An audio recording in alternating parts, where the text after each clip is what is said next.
Donc, Actes, chapitre 16, verset 14. Lydie était une femme craignant Dieu, et elle écoutait. Le Seigneur lui ouvrit le cœur pour qu'elle fût attentive à ce que disait Paul. Alors ce verset illustre parfaitement la communion de Dieu avec ses fils. Il partage sa gloire. Jésus ouvre le cœur pour que les paroles prononcées par Paul y pénètrent.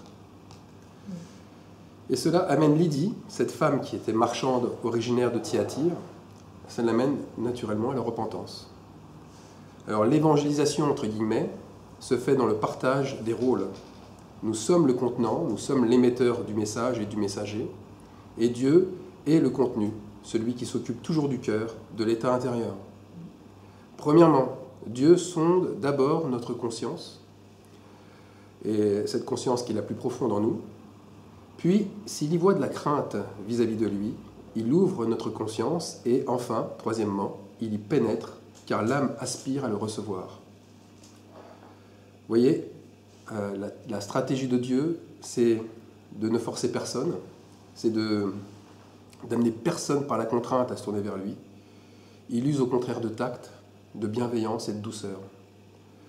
Voyant que cette femme, Lydie, la craint déjà, il lui permet juste d'attirer son attention. On est loin, on est vraiment très loin de la conversion par la force, de ce qu'on a eu dans nos livres d'histoire sur les croisades chrétiennes, ou les conversions qui ont été forcées avec le catholicisme en France, notamment en 1685, avec la révocation d'édit de Nantes. Non, Dieu ne viole pas les consciences ni les cœurs. Donc il faut vraiment rétablir la justice, sa justice à lui. Il ne soumet personne à sa volonté par de rudes épreuves pour nous amener à la conversion. C'est une fausse idée que de croire que Dieu use de la force, de la guerre, etc. pour amener les gens plus bas que terre et qu'ils se convertissent. Sa stratégie, elle n'est pas dans la contrainte, je le redis, mais elle est dans la reconnaissance lucide. La preuve, c'est dans Matthieu 5, 45, car il fait lever son soleil sur les méchants et sur les bons, et il fait pleuvoir sur les justes et sur les injustes. Les bons moments, comme les épreuves, sont pour tout homme et toute femme, sans exception, et sans parti pris. Ensuite, c'est qu'il ne met personne non plus dans un état second prêt à accepter n'importe quel discours. Il va dans le sens du cœur, et notamment, on le voit avec Lydie, il va dans le sens du cœur de Lydie, qui était déjà dans une bonne disposition. Lydie vivait en Macédoine. Elle ne connaissait pas Jésus-Christ. La Macédoine ne connaissait pas Jésus-Christ. Paul y venait pour la première fois.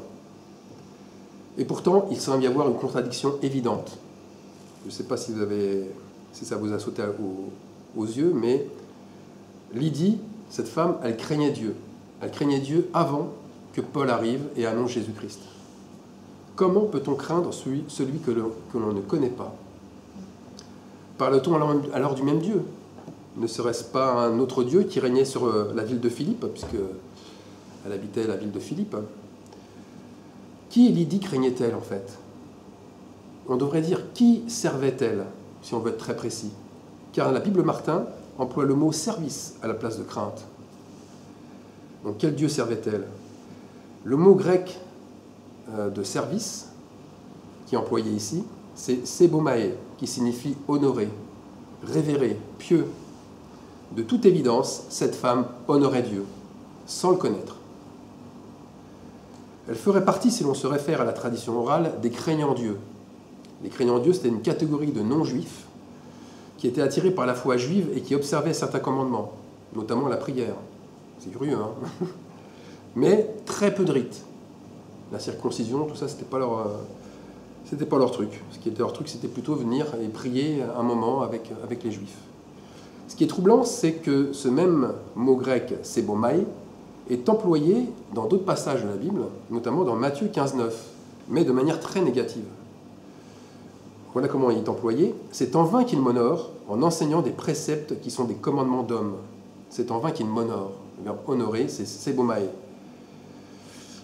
Par conséquent, d'un côté, on a une femme pieuse qui honore Dieu, sans le connaître, et de l'autre côté, on a des religieux enseignants mais qui déshonorent le Seigneur par leur hypocrisie et leur tradition.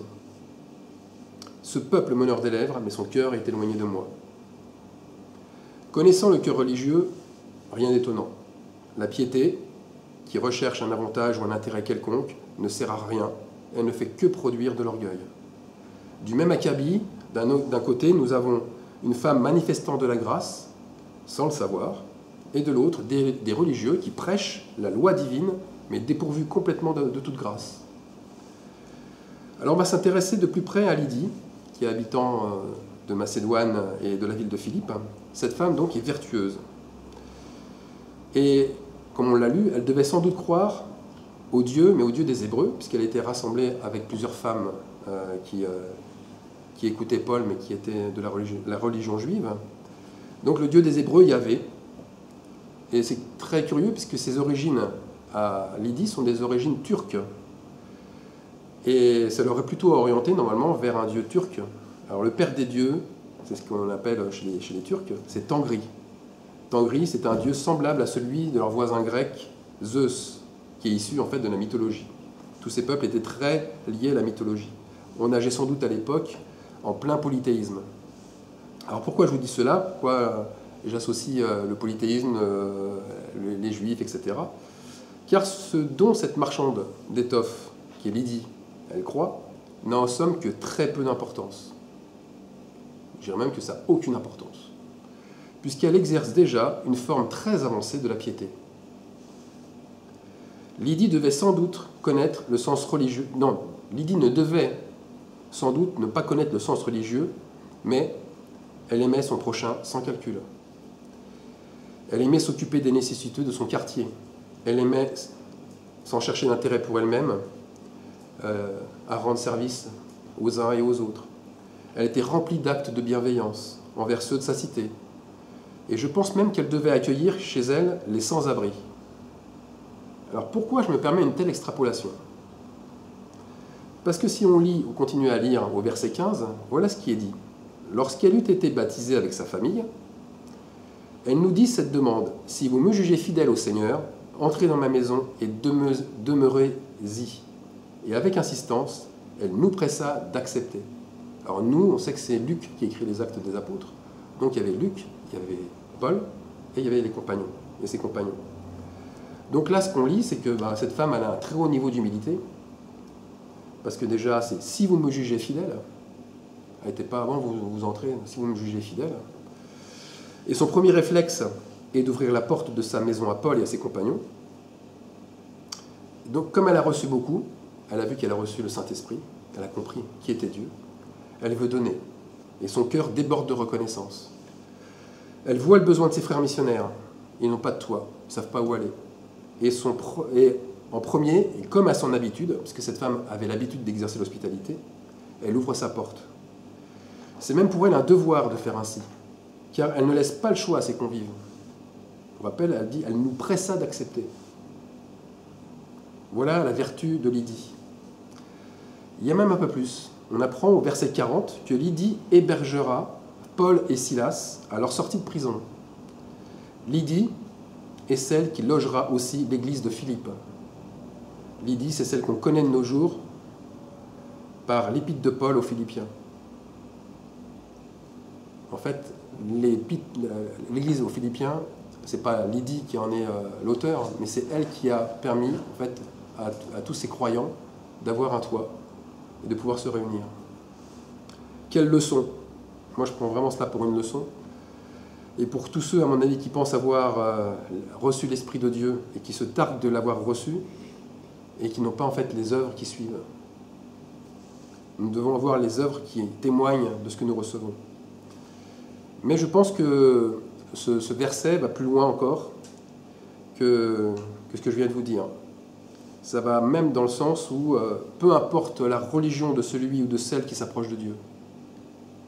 C'est pas cela le plus important. Que vous soyez juif, que vous soyez musulman, bouddhiste, catholique, animiste même, cela n'est pas l'essentiel du tout.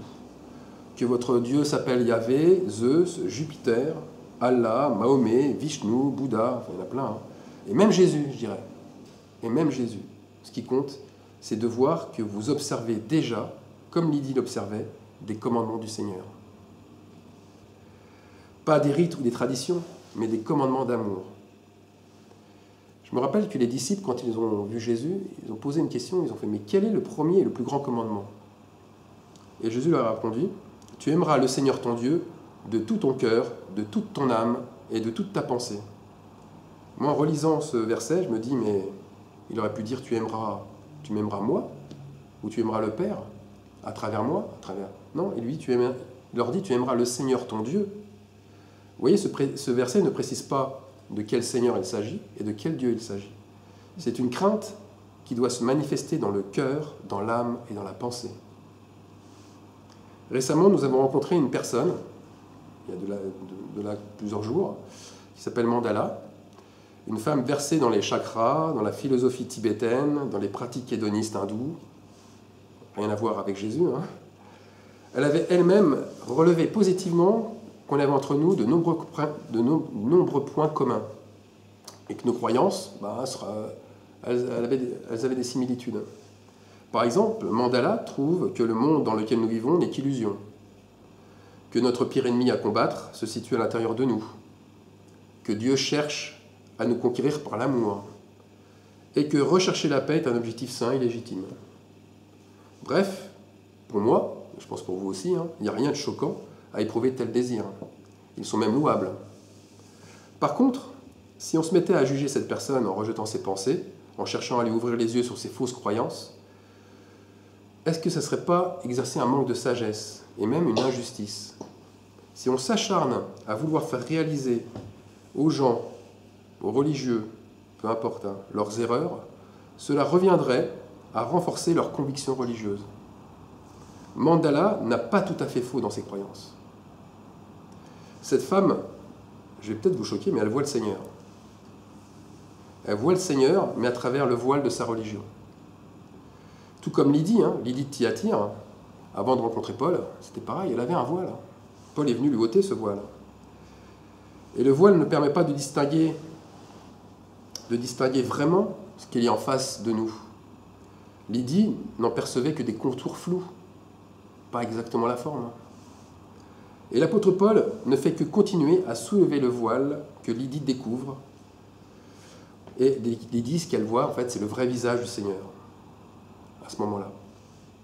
Paul ne s'est sans doute pas amusé à lui prêcher la dureté de la loi. Il ne s'est pas amusé non plus à divulguer une à une toutes ses erreurs de doctrine pour briser l'idole de sa religion, en disant « Ouais, attention, les Juifs, ils croient ça, faut pas croire à ça, faut pas croire ci. » Il ne s'est pas du tout amusé à ça. Il se refuse, même catégoriquement, à attaquer la religion de l'idole de qui que ce soit. Aucun disciple de Jésus ne s'est érigé contre une religion. Sinon, vous me le montrez dans les Écritures, je veux bien le voir. Je prends même une écriture pour vous prouver ça, c'est dans Actes 19, 37. Donc les disciples, Paul et ses compagnons, n'ont commis aucun sacrilège dans le temple. Ils n'ont dit aucun mal de notre déesse. Je vous rappelle que dans le passage là, la déesse c'était Artémis d'Éphèse, c'était la déesse grecque, et quand ils sont arrivés dans le temple, ils n'en ont pas parlé, pas un mot. Ils n'ont pas commencé à dire on va casser les idoles, on va briser les idoles. Par conséquent, Paul a dû simplement dire à Lydie que Jésus-Christ est le seul Dieu venu mourir pour ses fautes et que maintenant, plus rien ne l'empêcherait de le connaître réellement par la nouvelle naissance. Je pense que c'est ça qu'il a dit notre frère et apôtre Paul. Qu'a-t-il pu lui dire de si important en plus pour qu'elle accepte si vite Jésus-Christ? Je crois, par inspiration, que c'est 1 Jean 5,8. Je vais vous dire pourquoi. Et je pense que la version Martin est sur ce point très lumineuse. Donc je vais vous lire dans la version Martin 1 Jean 5,8. Car il y en a 3 qui rendent témoignage. Il y en a 3 qui rendent témoignage sur la terre. L'esprit, l'eau et le sang. Et ces 3-là se rapportent à 1. Moi, quand je lis ça, je dis, tiens, 3 égale 1 avec le Seigneur. Alors moi, déjà, que les mathématiques, c'était pas mon fort, mais là, je comprends plus rien. C'est une somme mathématique bizarre, 3 égale 1. Alors, qui se rapporte à 1? Je pense qu'on a tous compris, c'est Jésus. Il est à la fois l'Esprit, il est l'eau et il est le sang. Donc témoigner revient à parler de l'esprit, à parler de l'eau et à parler du sang. En amont, on parle de Jésus. Il y a 3 choses qui nous permettent de rendre témoignage sur la terre, pour paraphraser 1 Jean 5,8. C'est ça, rendre témoignage. Alors, lorsque une personne a soif et vient à nous, nous lui donnons l'eau de la parole.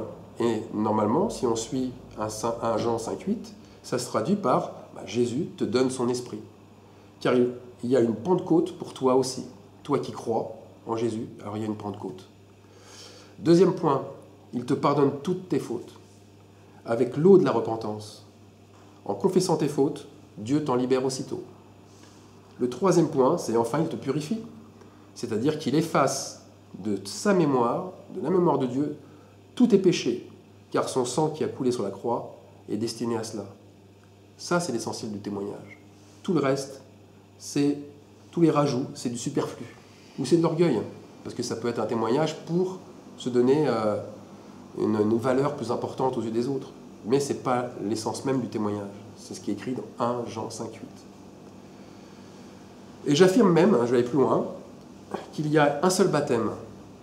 Et ça, c'est pour redire ce que Paul disait dans Éphésiens 4,5, il n'y a qu'un seul baptême. Et être baptisé en Jésus, ça veut dire qu'on est baptisé d'esprit, qu'on est baptisé d'eau et baptisé de sang. On a les 3 baptêmes. C'est ce que nous montre, bien sûr, 1 Jean 5,8, sans le dire ouvertement. Alors, témoigner, mes frères et sœurs, n'est rien d'autre que de continuer à relever le voile que chaque personne s'est façonné à travers une religion ou une philosophie. L'apôtre Paul a vu lui-même tomber les écailles religieuses de ses yeux et de manière miraculeuse à Damas. C'est comme s'il avait un voile, c'est pareil. Alors en réalité, 1 Jean 5,8, l'esprit, l'eau et le sang sont uniques. Et je mets n'importe qui au défi de me trouver une religion ou une philosophie où l'on parle d'esprit, d'eau et de sang. Personne sur la terre n'a eu ce pouvoir de nous pardonner nos fautes. Personne. De nous purifier par un sacrifice total. Et ni de nous donner un esprit divin. Et c'est pour ça que rien ne sert de rentrer dans des polémiques. Il faut dire qu'est-ce qu'est la vérité. Alors le diable, pourrez-vous me dire, parce que je pense qu'il y en a plusieurs qui vont prendre le parti pour annoncer cela, il est venu pour détruire les œuvres de Dieu. Le diable ne sert-il pas la religion? Et là, on nous dit que la religion, voilà, c'est ce qui compte, c'est le cœur, c'est pas la religion. Alors, on ne devrait pas en fait s'opposer à la religion en dévoilant ses œuvres mauvaises. C'est vrai qu'on pourrait le faire, mais c'est pas juste. Parce que le diable, cet esprit religieux, il cherche, en imitant Dieu, à inciter les croyants à condamner les autres par leur bouche et par leurs actes. Pourquoi fait-il ça, le diable? Parce qu'il sait pertinemment, il le sait, mais vraiment, que c'est ce qui sort de notre bouche et de nos actions qui nous condamneront. Ce sont nos propres paroles qui prononcent le verdict de la sentence ou du jugement. Dieu ne dira pas, voilà, il dira tu as dit, tu as fait. C'est ces actes-là, les actes, c'est nos paroles. C'est pour ça que c'est important de faire attention à ce qu'on dit, de faire attention à la manière dont on agit, parce que on prononce notre propre sentence ou notre propre jugement. Et le mensonge, c'est de faire croire que c'est la connaissance intellectuelle qui est la vérité, et c'est elle qui sauve. Le diable veut pas nous mettre en lumière que c'est nos actes et nos paroles, mais regarde, c'est ce que tu crois. Si tu crois à la vérité, si tu crois le texte biblique, alors tu es sauvé. C'est faux. Le diable continue et continuera toujours, jusqu'à sa destruction, à faire une œuvre qui le trompe. Un vrai croyant, il ne pourra continuer à médire. Il ne pourra pas continuer à faire un double jeu. Il se sentira, à un moment donné, repris au plus profond de lui. Il peut s'égarer, mais je pense pour un temps seulement. Sa nature, on revient à la nature, le ramènera toujours vers la vérité. Aussi vrai qu'un cheval ne pourra manger de la viande, un vrai croyant ne trouvera pas son compte dans la fausseté et dans le mensonge. Un jour ou l'autre, ce croyant vomira ce qu'il ne peut absorber. Alors pourquoi en est-il ainsi? Pourquoi en est-il ainsi? Parce que Jésus a un plan, et il suit son plan à la lettre. Et ce plan, c'est qu'il est venu révéler la nature de ce que nous sommes. Et nous devons aussi révéler la nature de ce que sont les uns et les autres, ceux que nous croisons dans notre vie. Alors 1 Jean 3,2 nous dit « Bien-aimés, nous sommes maintenant enfants de Dieu, et ce que nous serons, n'a pas encore été manifesté, mais nous savons que lorsque cela sera manifesté, nous serons semblables à lui parce que nous le verrons tel qu'il est. » Première révélation, nous sommes enfants de Dieu. Voilà ce qu'on révèle, les enfants de Dieu. Mais il y a aussi une deuxième révélation ici. Le passage d'enfant de Dieu à fils de Dieu permet à notre nature d'être entièrement révélée. C'est écrit sur la fin du verset, car nous le verrons tel qu'il est en nous. Nous le verrons tel qu'il est en nous. Et ça, c'est être fils. Alors, il ne faut pas être troublé. Il faut cesser de nous inquiéter pour les êtres que nous aimons et que nous croyons et que nous voyons égarés.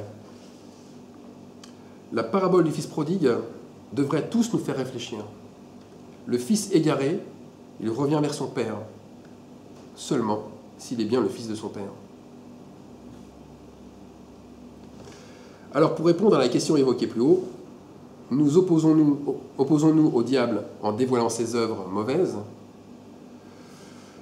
par les religions, en montrant que les religions sont mauvaises? Je dirais que ce n'est pas le bon combat, ce n'est pas notre combat, ce n'est pas le combat de la foi. Toutes les religions, quelles qu'elles soient, amènent à Dieu. Toutes les religions, elles amènent à Dieu. Pourquoi? Pour la bonne et simple raison, c'est qu'elles sont un chemin de ténèbres jonché de bornes lumineuses.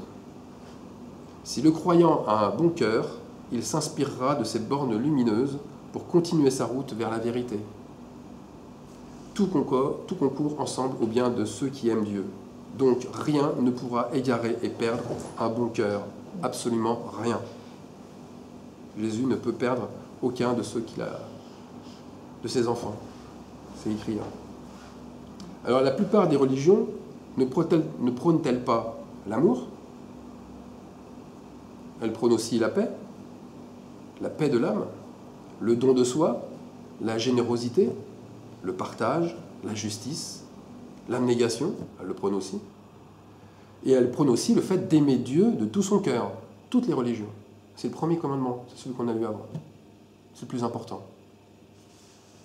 Voilà les bornes lumineuses.